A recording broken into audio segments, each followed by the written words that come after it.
Ассалаумағалейкум құрметті көрермен, арнамызға қош келдіңіз. Зейнет жасы ерлер мен әйелдерге арналған жаңа ережелер мен өзгерістер. Қазақстанда зейнетақы жасы тақырыбы қоғамда үнемі талқыланып келе жатқан өзекті мәселелердің бірі. Әсіресе 2026 жылы бұл сұраққа деген қызығушылық артып отыр. Экономикалық жағдай, халықтың өмір сүру ұзақтылығы, еңбек нарығының өзгерістері, мұның бәрі зейнет жүйесіне тікелей әсер етеді. Дегенмен қазіргі таңда ресми деңгейде зейнетақы жасын қайта қарау туралы нақты шешім қабылданған жоқ.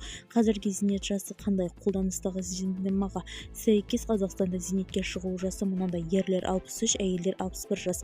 Бұл көрсеткіштер неше жыл бұрын енгізілген реформалар нәтижесінде қалыптасқан. Әйелдердің зейнет жасы кезең-кезеңмен өсіп 2023 жылы 61 жасқа дейін бекітілген болған. Қазіргі жоспар бойынша бұл өзгеріс 2027 жылдың соңына дейін өзгеріссіз сақталады. Әйелдер зейнет жасы қалай өзгеруі мүмкін?